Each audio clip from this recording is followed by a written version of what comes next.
బలవంతులను సిగ్గుపరచడానికి దేవుడు బలహీనులను ఎన్నుకున్నాడు. జ్ఞానులను సిగ్గుపరచడానికి దేవుడు వెర్రి వారిని ఎన్నుకున్నాడు.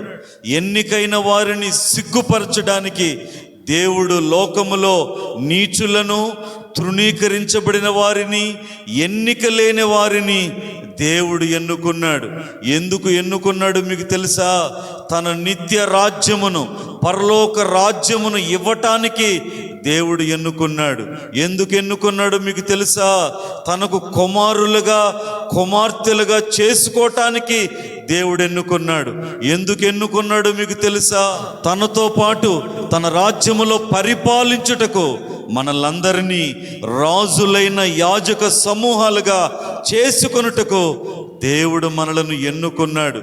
ఇంతగా మనలను ఎన్నుకొని ఏర్పరచుకున్న మన దేవుడికి మనం తిరిగి ఏమి ఇవ్వాలి?